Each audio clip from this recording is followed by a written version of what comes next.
You're listening to the Post Apocalyptic Media podcast, your source for all the latest post-apocalyptic news.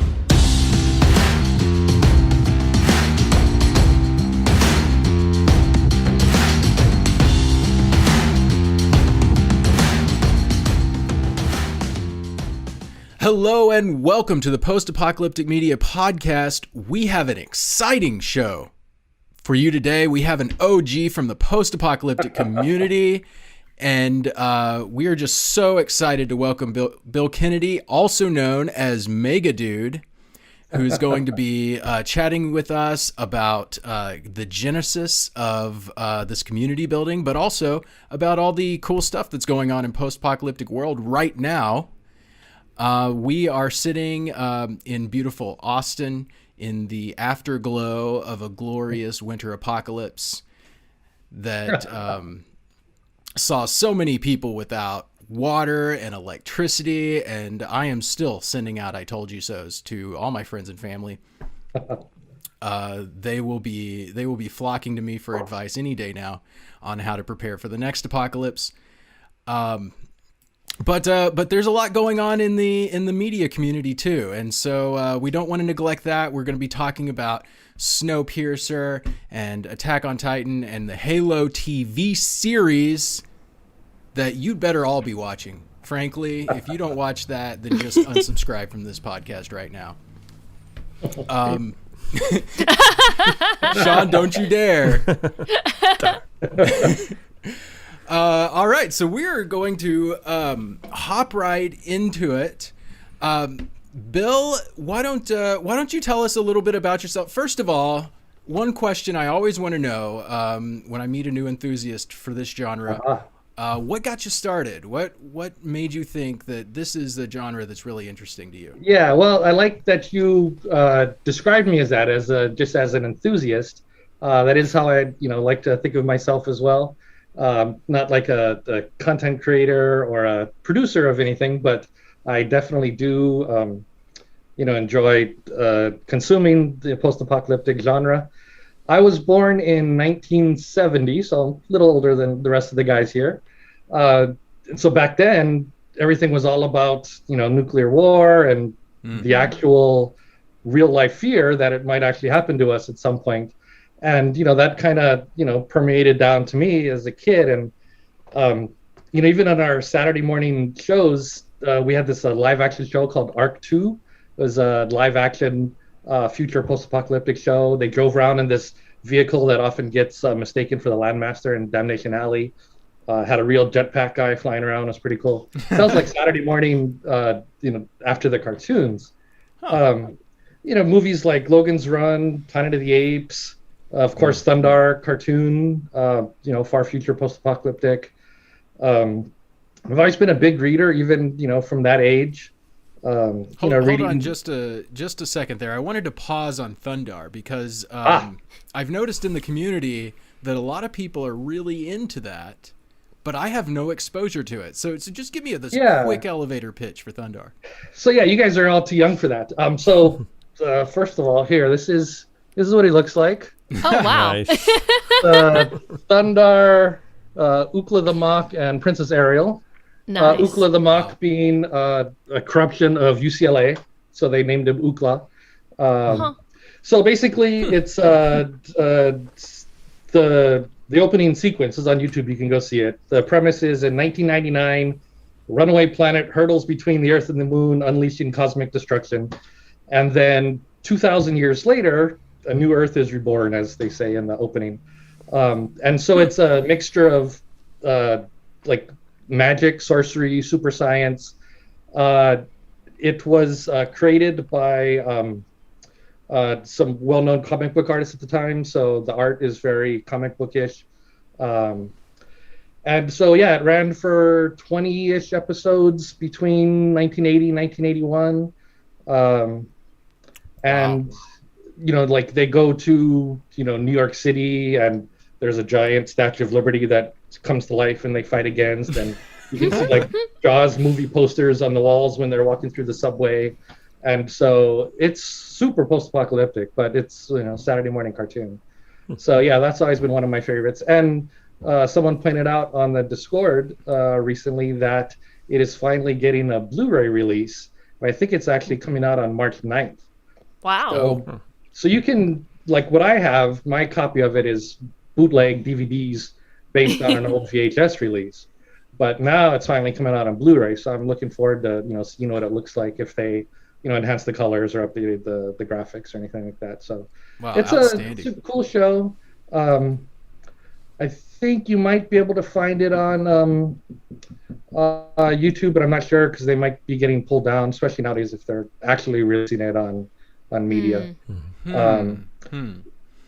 But yeah, well, it's pretty cool. The internet's a big place, and if you have some Google skills, then maybe you could find I'm sure you could find it. Yeah. But this re-release, that sounds really interesting, and that is current news. That's this week. Yeah, I'd have to hop into your Discord to refine the link, but yeah, I think it was March 9th. So I actually don't have a Blu-ray player in the house. Oh, really?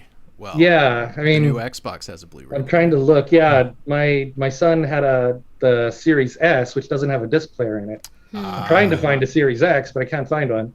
Yeah, so I have my stockinformer.com up all day, hoping to send me a notice when somebody gets one in stock. But yes, I will be trying to track down the Blu-ray release of that. So yeah, that was like in the early 80s. And then when I read The Stand, probably I was like 12, 1982-ish or so. Gosh. I remember being, homesick from school and just blazing through that book in like 3 days. Wow. Back then it was the original version because the extended version hadn't been released yet. So it was about 800 some odd pages long. Holy cow. At 12 years old, you read an 800-page like that. book? Yeah, I mean, I was a big reader back in those days. Things like, On the Beach was introduction to nuclear post-apocalypse. Last Babylon, of course, is the granddaddy of post-apocalyptic nuclear war novels. Earth Abides, if you're into more of a plague scenario. So my favorite scenarios to read about are nuclear war and the near-term post-apocalyptic. And then my second favorite is plague stuff. And then after that would be more the far future, like within living memory of, the survivors, how they can like remember stories back of the day when, before it happened. But yeah, when I was growing up, it was all nuclear war. Threads hit TV in the United States like in 1985. So I remember watching that for the first time. Great Threads, movie. you don't know Threads? No, I don't know Threads. Oh my God. Okay, so anyway, if you are a fan of realistic portrayal of nuclear war. Absolutely, yes. And so you've seen The Day After, I assume, from 1983. Anyway, so The Day After was released in the U.S. in 1983. Oh, that was realistic, terrifying. nuclear war. Okay, so Threads came out in '84 on the BBC, and it's even more realistic. It is like the definitive nuclear war post-apocalyptic film ever made. So that one was also released on a couple different versions of DVD or Blu-ray actually, and I think you can watch the entire thing on YouTube. Awesome. But yeah, that is definitely the most realistic nuclear war. So, like I said, it came out in BBC in '84. It was shown in the US on TBS and then PBS because it was sort of a it wasn't just like a movie. It was like something that they wanted people to actually see. You are like an encyclopedia of post-apocalyptic knowledge. Only of the early stuff, the 80s and 90s stuff, because I'm old, and so I like the classics. I'm trying to catch up on the new stuff, but yeah, ever since then, I was really into that. It wasn't until 2005 when I started my first post-apocalyptic blog. That was actually branded as doomorama.com. In October of 2005, that went live. I looked it up on archive.org the other day just to go back and look at the old pages, like what I had written. And it's pretty strange to go back and see what you wrote 15 years ago. Man. Yeah, that blog turned into megaton.us, later postapocalyptic.com, later megapocalypse.com was my most recent branding. That sort of petered out over the years. I've had some other side projects like a post-apocalyptic forum, which was kind of big for a few years, like around 2010, 2015-ish.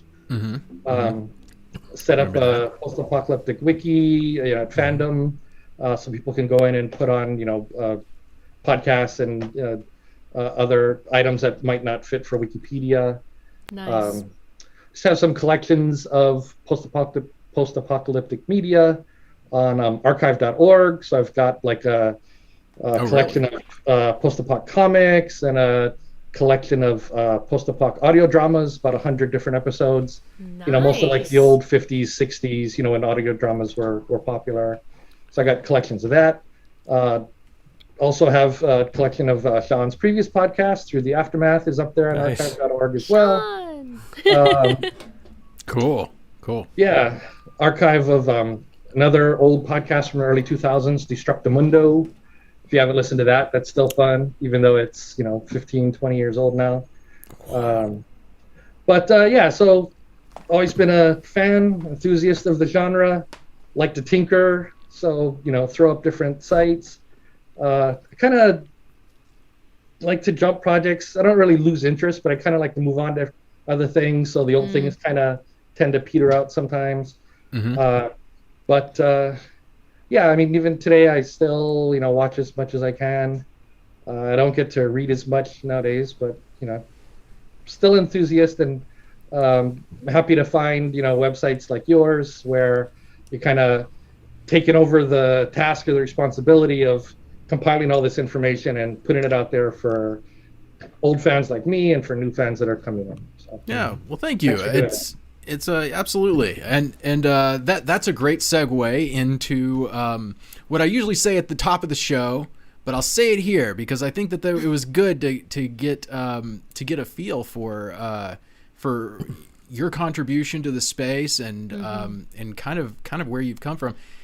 The Discord that you mentioned, you're there, I'm there, Sean's there, Stephanie's there. And we've also got a lot of other insightful people who love post-apocalyptic media. So there's some great info in here. Yeah, come join us at the Discord. If you want to get turned on to new projects, I mean, just in this conversation, just the last few minutes, I've gotten at least 3 new shows that I need to go watch, and I will. I'm definitely gonna watch Thundar. And Threads. Threads is that's an absolute must. Yeah. So that sounds excellent. In our Discord, you're going to find people making recommendations, putting links to stuff. We write about stuff, by the way. If you didn't know, postapocalyptic.com, postapocalypticmedia.com. It's the same website, so you don't have to go to both. You could. Please go to both. Just open 2 browser windows, and that's gonna tell Google that we're really popular. You want to go there and see all the news because there is a lot going on. And by the way, we're going to talk about some of the news here on the podcast today, but that's not all of it. If you want all of it, you've got to be on the website. So go there. Go to the website. We've got a calendar that's going to inform you about TV shows that are coming up, what's airing right now, events that are coming up. Go to our Discord, join us, hang out with us. Tell us what your favorite post-apocalyptic stuff is. This genre is so huge, that we can't keep up with it all. So we want to know about what you're interested in right now. So, anyways, do all that. And thank you, by the way, for listening to our podcast. We're going to jump right into it because we got a lot to talk about today. We've got a lot of post-apocalyptic shows airing right now, and I just wanted to give you a quick kind of a bird's eye view of what we're watching, and just to let you know what's going on, because we've got Tribes of Europa just came out on Netflix. Brand spanking new. Tribes of Europa, The whole season's available on Netflix to watch right now. The Walking Dead just started back this last Sunday, right? Yeah. So, and if you're fancy, then it started back on like Friday. Because last week, actually. Yeah, the week before that, yeah. Yeah, it started a week early, but the from now on, the new episodes, I think, are going to be like 3 days early. Yes. For fancy people. Perfect. Yeah, I went looking for this week's, or the second episode. I went looking for it and I couldn't find it. So yeah, I think they, not quite a week in advance, but the AMC, whatever they call it. Plus, yeah. Is it AMC Plus now? Yeah. They get early access to it. Yeah. Show off your wealth to your friends by buying that and watching it. Yes. 3 days early. So we've got that going on. We've got Attack on Titan is currently airing. It's huge, by the way. So good. Attack on Titan's like one of the number one. I think it's the number one most popular TV series in America. Maybe I'm misrepresenting that stat. I think it at least was for a while, but yeah, definitely. I was gonna ask you guys again, like for an elevator pitch. I've heard of it, but what makes it post-apocalyptic and what makes it so good, and how do I watch it? Stephanie? Oh my gosh, how do I explain it without giving away any spoilers? Okay, so you basically have a group of people who are the last of humanity fighting against huge titans who eat people, but they're hidden behind these large cities with large walls, but the titans find a way to break through. But that is the most simplest pitch without giving anything away. But I will say it is a very complex show. It's like layers upon layers. There's a lot of political intrigue. There's a lot of depth to it. So, and there's a lot of mystery. So you'll learn things as you go that will, shock you and leave you with your mouth hanging open. And it's in like season 4 now, is it? Yes, it's on season 4 now. And you can watch it on the 3 best places to watch it are Hulu, Funimation, or Crunchyroll. Okay. And they have it in, you can either watch it in dub or subtitle, whichever one's your preference. Nice. Yes, I might give that a try. You should. It's or else good. I will have to unsubscribe, I guess. I rank it up there. Okay. I rank Attack on Titan up there with like Lost, Game of Thrones, Battlestar Galactica. Those are like my favorite shows, I rank it up there with them. Wow. Interesting. Yeah, Okay, great. And we've had the debate in our household whether Lost is post-apocalyptic so many times that we were just like repeating our arguments from previous. It's very survival based, so I feel like it fits. Yeah. If it were on now, I could write about it and not feel bad. Yeah, Attack on Titan is an anime, which, by the way, there is a lot of representation of the post-apocalypse in the anime world. Oh, yeah. I theorize, and we've talked about this a little bit in the Discord, that societies that are most closely impacted by the nuclear bomb or have history tied to that tend to be like more reflecting on the end of the world, I think. Because if in a world without nukes, the idea that humanity could come to a crashing halt seems a little more far-fetched. Until Austin 2 weeks ago. Until climate change catches up to us, and that is probably a good segue into Snowpiercer, which is currently airing. So good. We haven't talked about Snowpiercer in several weeks, and I think last time we talked about it, I was firmly in Wilford's camp.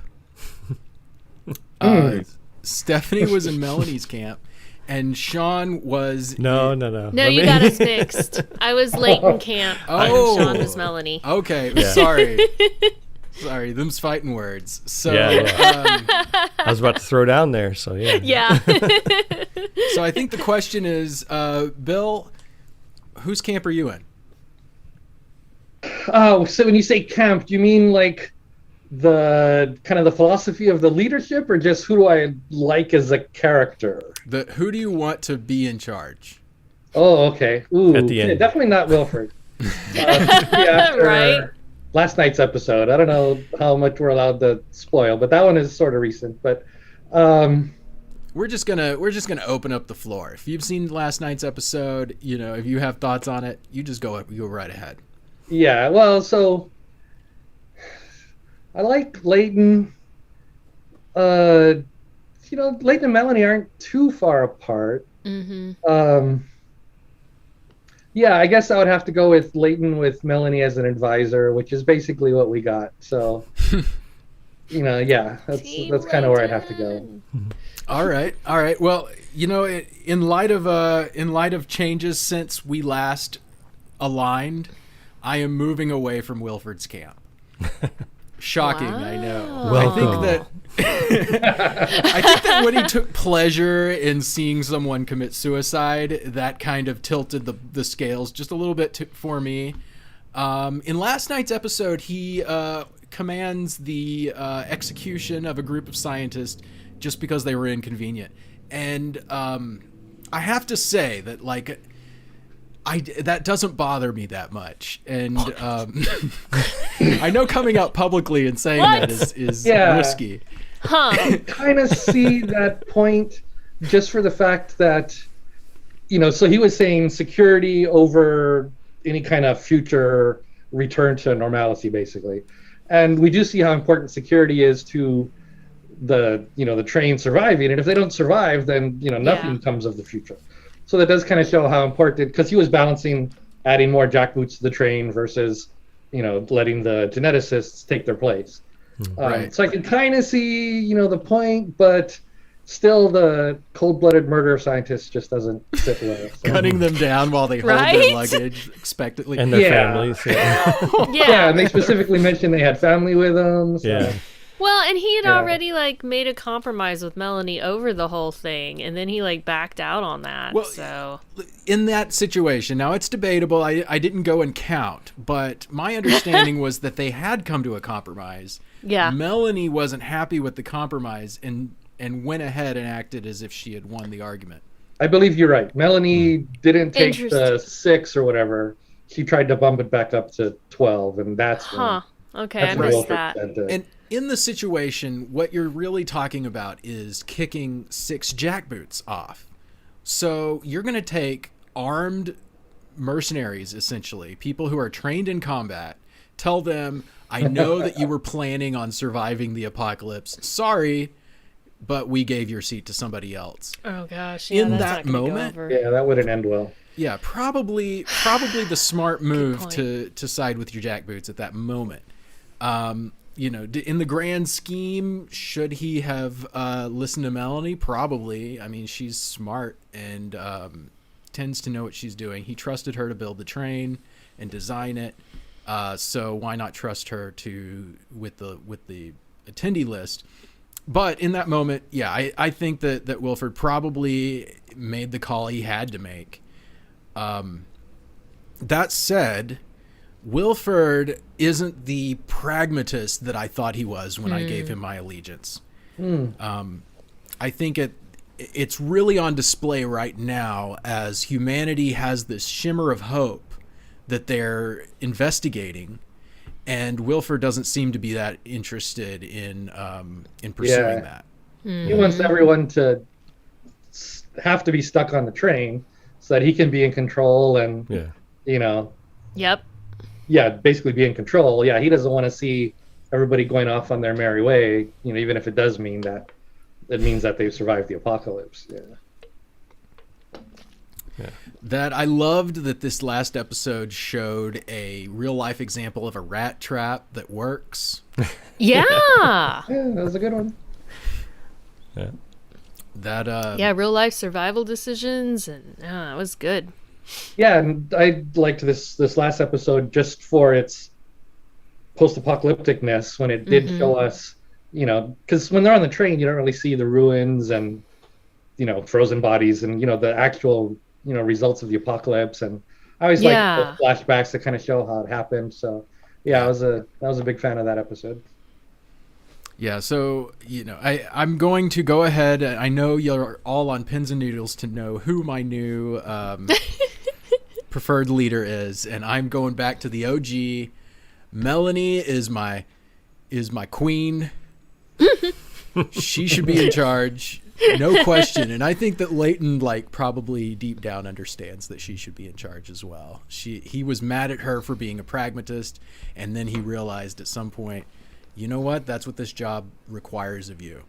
And she was merciful even to let people into the back of the train to begin with. She could have said nobody gets back there, and then they wouldn't even have this class conflict, presumably. Yeah, and you see in the episode before this one where Pike was asking Leighton, do you even really want to be the leader?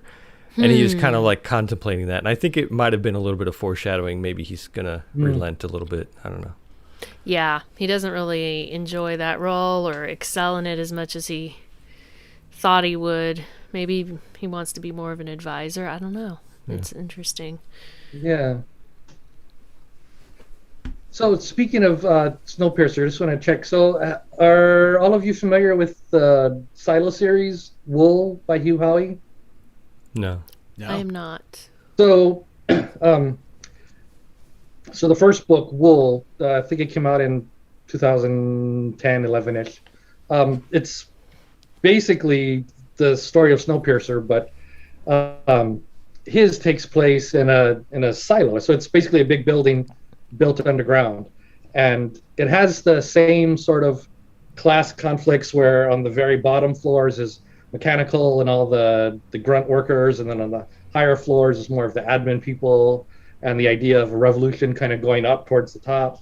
And so it's basically the exact same story. And so this book, he started putting them out on his website, and it got so popular that he wrote more books, and then it got so popular that it was purchased by actual publishers, and now it's a worldwide bestseller. And so the Wool TV show is going to be coming out on AMC. They've been planning it since 2018. So I'm curious to see when that show hits, it's basically going to be the exact same story as Snowpiercer. I'm kind of curious to see if they spin it a different way or if it really looks the same. But yeah, the whole class conflict, where they're all grouped in one area and they have to fight their way to where the bourgeoisie are and kind of take over.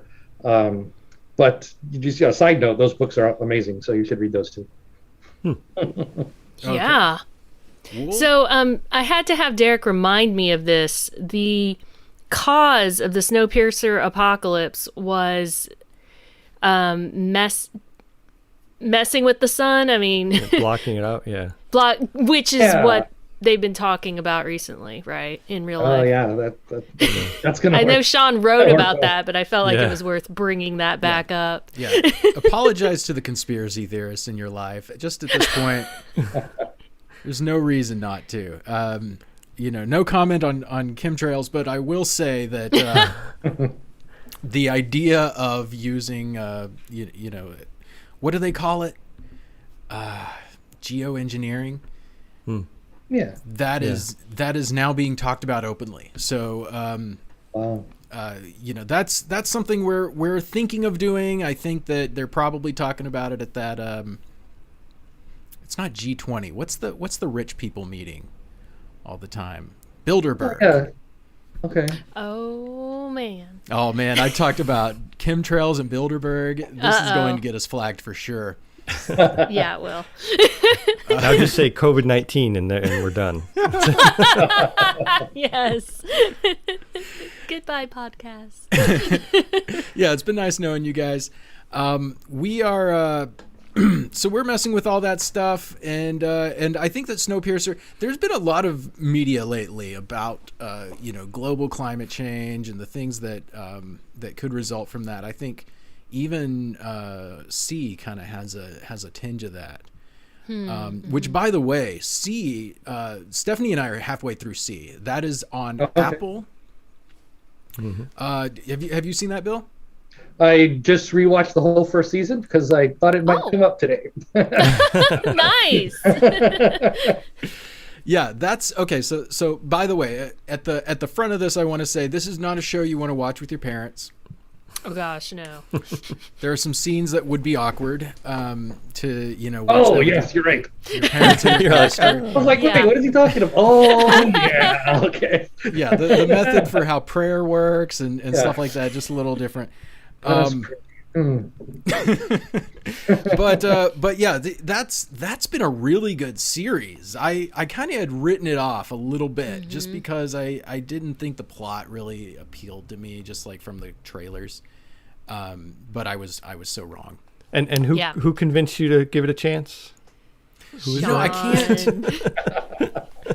It's a long time ago. But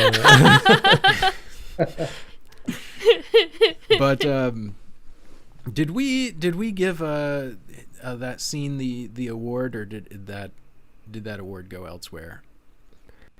No, I think we missed it because it was actually the tail end of 2019 when it came out. Oh. So yeah, because I remember we talked about that, and I said I wish I could give that some award for 2020, but it actually came out in like November, December.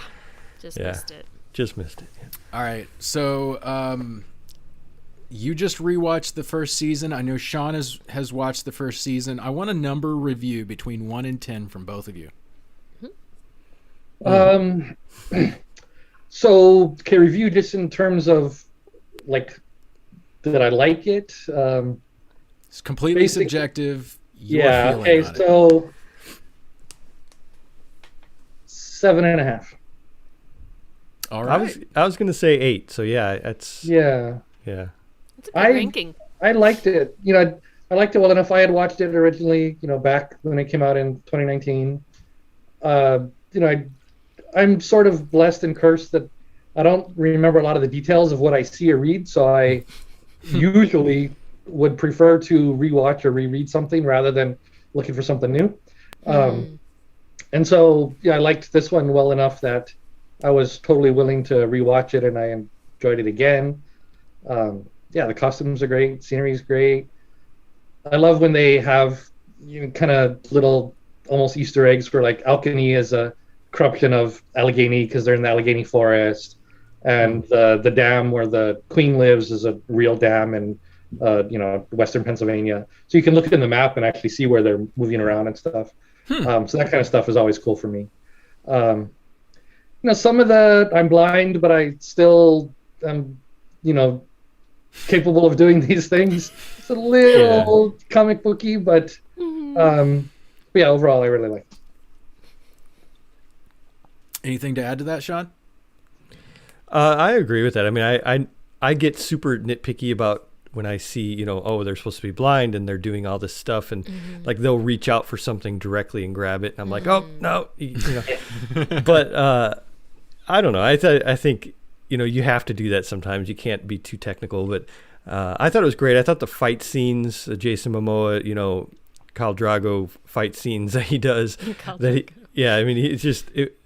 There was the one in that enclosed cement thing where all the guys were there, and he was in the middle, and he just kind of beat all their asses like right away. I thought that was really good. Yeah. Stuff like that really kind of brought, when it got slow, it kind of brought it back up when he would have his fight scene. So it kept me interested, definitely. It was, and like you said, the costumes are amazing, the atmosphere, all that stuff was really great. Yeah, and speaking of that scene, like I have in that one scene, I have the feeling that y'all are having, which is that, sometimes they have too much ability. Like in that scene, he like hears something and he like throws a sword at him, and that really pushed it over the edge for me. I was like, you don't even throw a sword. You throw an axe maybe, but a sword, and he and he hits him. But outside of that.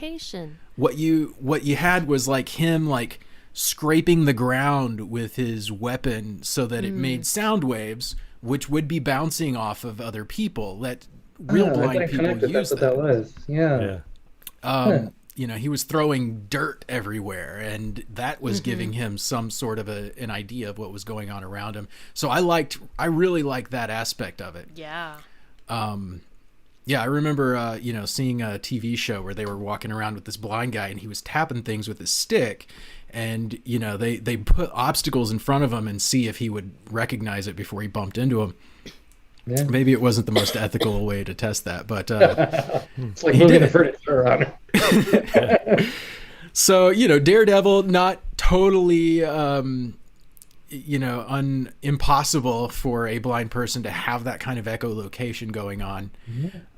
Although it probably is rare.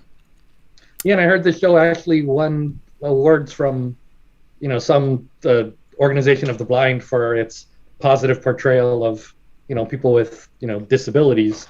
Oh, Wow. So that's awesome. Yeah, that was an interesting point about it also. Just a side note on that. I was reading about how there's this device that people put on their back, and that are blind, and it kind of like touches your back in a certain way that like the device is scanning the room and interpreting what it sees into touch, and people are able to use that to navigate this world, almost like they have sight. Yeah, like LiDAR or something. Yeah. Yeah. It's the human brain is fascinating. It's basically just like this computer inside of our skulls that we can plug in sensors and it can interpret that.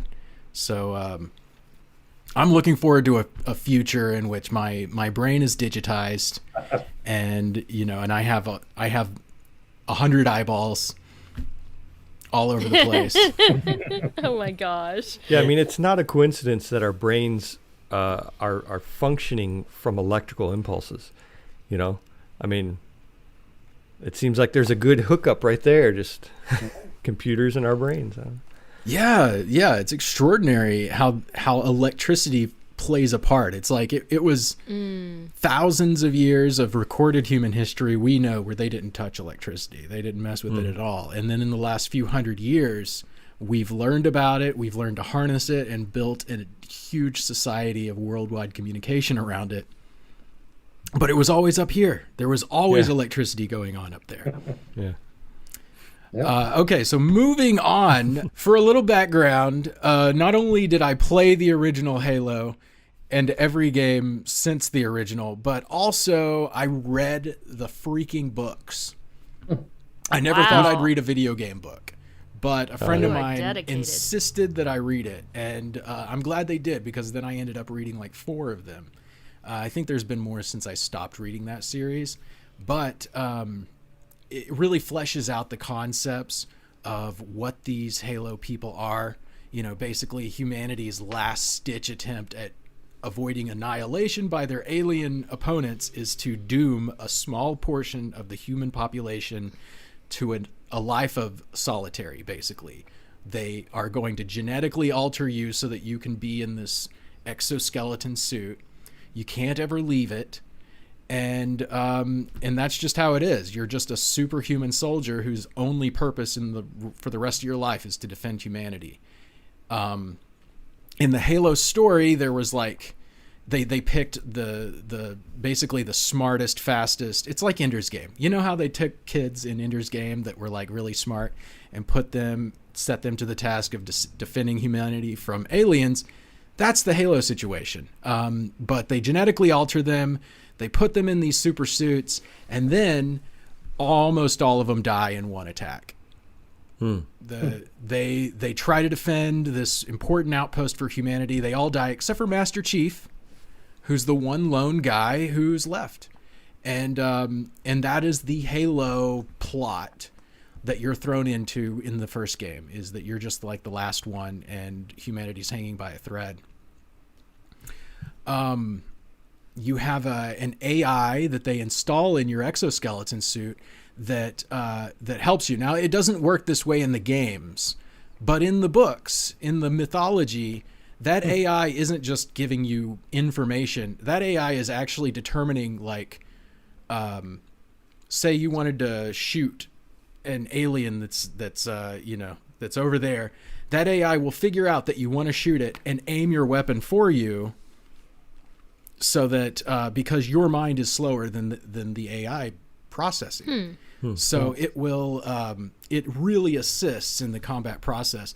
I say all that because I think it's so smart. And then there's another parallel to Ender's Game, which if you read the Ender's Game sequels, you'll know there is a similar Cortana-like being that is central to the story. By the way, Ender's Game, wonderful book. There's a whole series after that, and then there's a parallel series that follows another character from Ender's Game. Highly recommend reading all those books. Ender's Shadow, etc. But Halo used to be, oh my gosh, this series has gone through so many. First of all, what the heck, Hollywood? This is like the most popular video game series ever, and it's making tons of money. You know that we'd watch this, and why haven't you made this series yet? Right. That's my scolding of Hollywood for the moment. But good scolding. Well, have you ever watched? Do you ever watch Red versus Blue? I did a little bit. Yes, so I think that's what that made up for it right there. Red versus Blue is an amazing comedy series starring Halo characters. It was like one of the first machinima in like the early 2000s. I don't know, but anyway, that was great. I love that. Machinima. Yeah, machinima, like basically, which is basically making videos from in-game footage. Okay. That was a whole thing back then. I didn't know that term. Yeah. Red versus Blue. Sean loves it. Yeah, but I've never played Halo, so. Yeah. Okay, well, see, one of the problems I had with Red versus Blue is that it throws out like all of the lore for Halo entirely and just creates its own story. Yeah. But yeah, it is a work of art, and it spawned, I think, Rooster Teeth, which is an Austin company. That employs people we know. But that's cool. The Paramount news. Okay, back to the Paramount news. All right, Halo was going to be developed by, I think, Microsoft Studios, and they like dropped the ball, and then it was Showtime, and then and now, and it was supposed to be Steven Spielberg at some point, and I don't know if he's still doing it. Is it still? Yeah, Amblin Entertainment is still involved, and he's like, with Amblin Entertainment, but I don't think he's directly doing anything. Gotcha. Okay. Yeah. Well, this is going to be a huge series, whether or not Spielberg directs it. I'm a huge Spielberg fan, so a little disappointed he's not more directly involved. But now it's going to be on Paramount Plus, which is great news because who has Showtime? Right. And Paramount Plus, was that the one that used to be called CBS? CBS All Access? Yeah. Yes, that's right. Now it's Paramount Plus. Yeah. And so if you want to watch Star Trek or Picard or whatever, they're also there. Oh, okay. Okay. Yeah. The Discovery is a fantastic series in the Star Trek universe. Picard was okay. It was fantastic. I liked it. I like I'm a big fan. Nostalgic throwback stuff. So yes. Yeah, Picard heated up there at the end. I thought it started a little on the slow side, but it grew on me. But this isn't a sci-fi podcast. This is a post-apocalyptic podcast. So we're going to move on. Sean, did you have a topic to discuss this week? Yeah, I wanted to talk about Tribes of Europa. Nice because choice. That was, our most anticipated for 2021, and it was something that I don't know, pretty early on I saw it and I said, that looks like it might have potential to be something. And I know a lot of people originally were saying it looks like a 100 clone. I was one of those. Yeah. But I think a lot of that was because of the makeup. The one female character has black makeup across her eyes, and I think there was that parallel. But other than that, it has some similarities here and there, but I don't think that it was, I think it kind of goes beyond that. Overall, I like the show. It's another one of those you can't watch with your parents, really. It had some moments in it that I think a lot of people thought it was a young adult show because there were young adults in the trailer, but it's not a young adult show. And it kind of goes beyond that, which they probably should have prepared people for a little bit more. I'm not sure. But I like the premise of it. You know, it's futuristic Europe broken into tribes, and you have German speaking. You have, I think there was some Italian, but I watched the dub version, so everybody was speaking English, which I hear takes a lot away from it, because then you don't get to see, you know, the English speakers when they talk to the German speakers. It's just all English speakers. Yeah, I didn't notice that anybody was speaking English in it. Yeah. Me neither. I thought it was all part. Yeah. Yeah, there's a part where they meet someone and they're speaking English, and you're like, oh, okay, I didn't even, you know, you have to like pay attention, and it, you know, can get past you. But yeah, most of it is in German, and it's actually a German produced series anyway, from the same people who made Dark, which is another Netflix series, which everybody should watch because it's awesome. Yes. But overall, you know, when it first started, I was like, wow, this is really pretty cheesy, you know, the first half of the first episode. And I tend to, you know, I have younger kids, so I tend to watch things in chunks of 10 minutes at a time. And so I watched the first two one day, like 20 minutes one day, and then I came back and I watched the second half of the first episode the next day, and I said, oh, this is actually pretty good.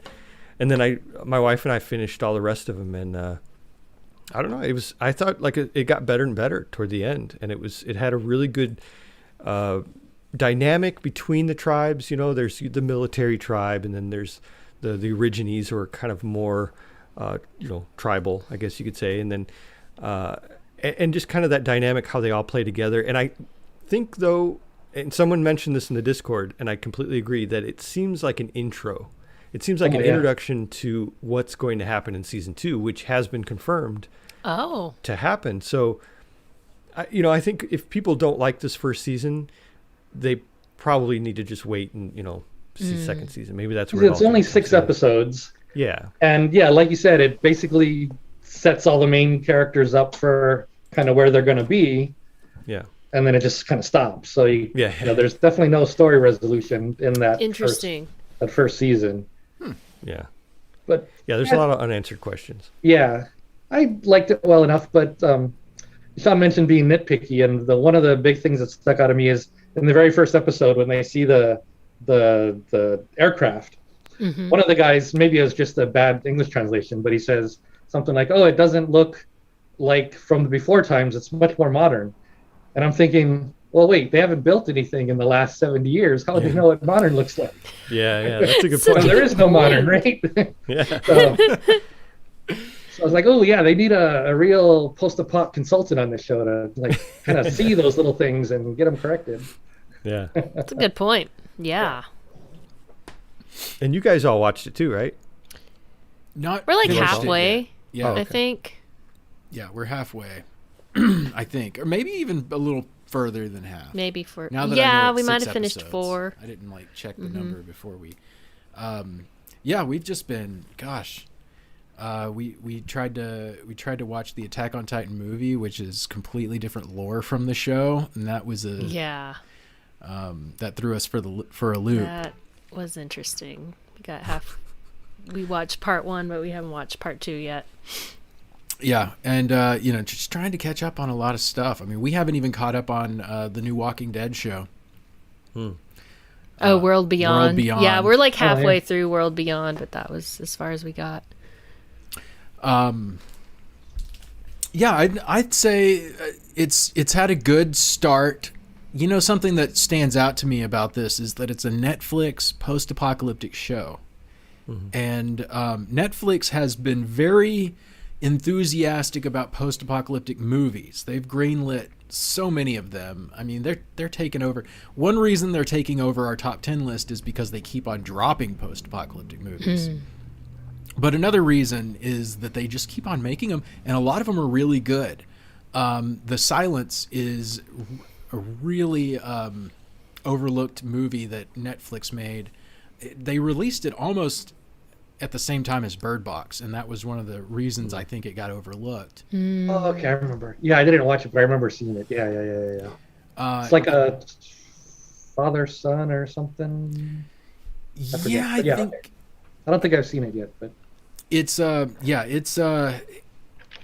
has some. some similarities to Bird Box, I'd say, and it's excellent. Bird Box, of course, was highly lauded by all sorts of people, and it deserves that. It was good. Quiet Place. Quiet Place, I think, is actually more similar to the Silence than Bird Box. Yeah, I'm trying to remember if they were inspired by the same source material or not. I'd have to look that up again.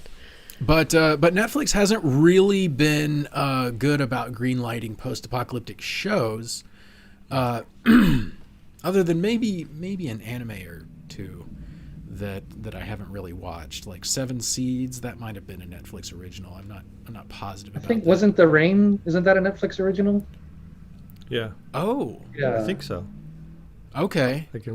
So yeah, that's definitely that's the Tribes of Europa and The Rain. I was kind of thinking around the same level. But like The Rain, I think there's 2 seasons online on Netflix. I've only seen the first. But yeah, basically the premise is if the rain falls on you, then either you die or go crazy or something like that. So. Oh. But yeah, that one's also available on Netflix as well.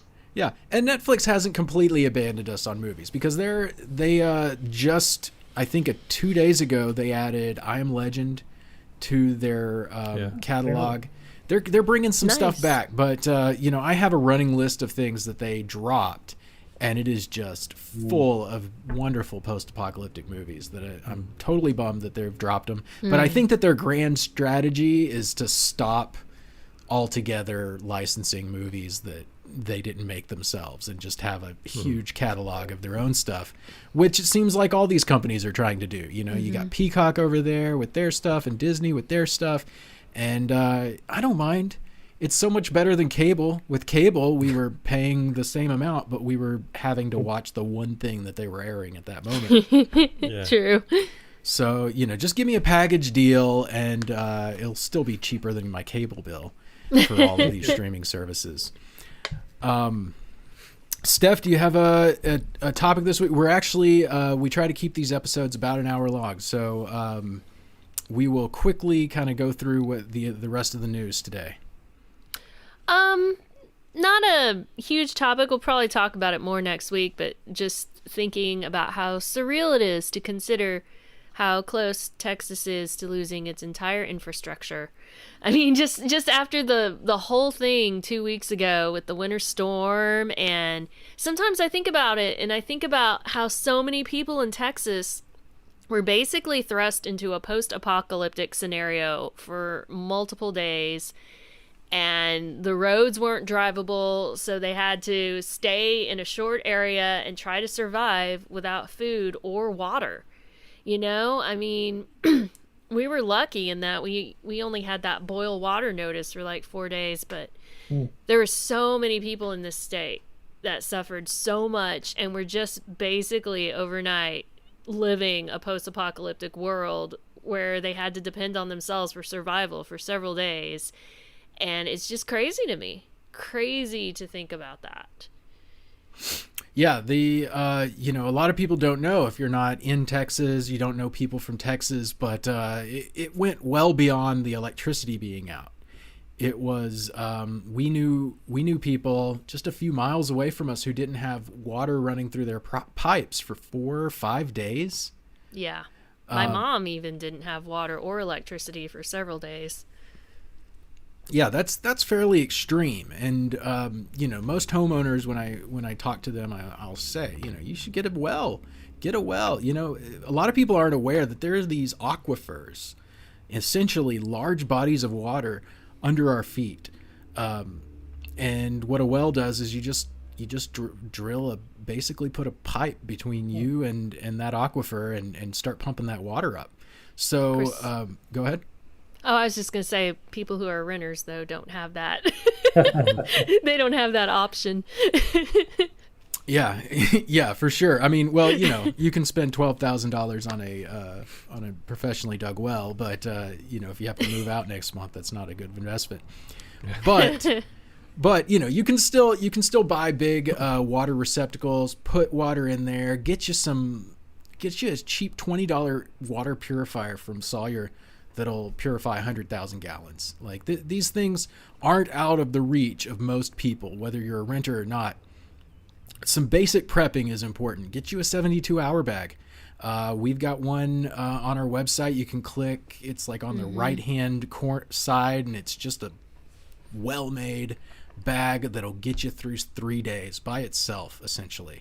It's got the water in there, got food, and got all these other survival supplies for you. So, check that out. It's a premium, kind of a high-end one. So you can find cheaper ones out there. Yeah. But the one we're suggesting is the one that I would want.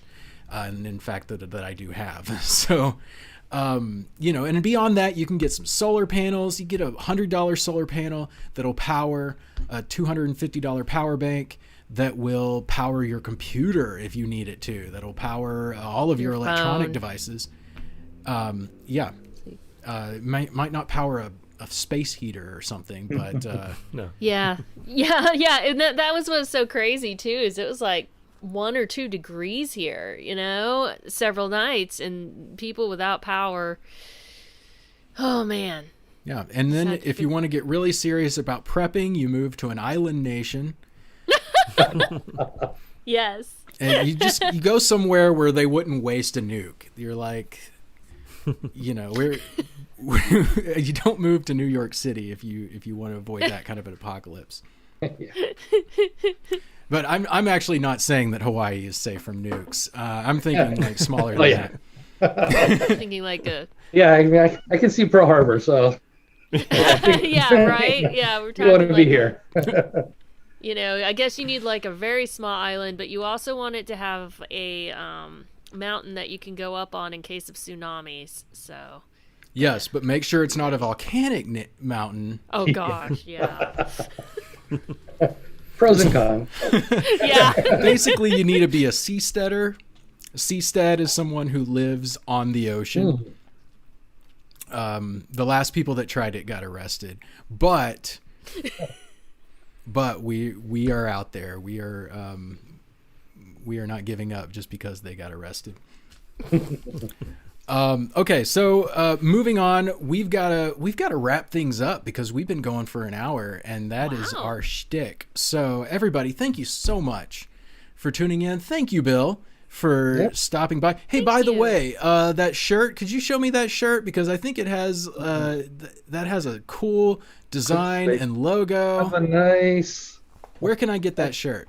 Have a nice apocalypse. I have that on my Spreadshirt site.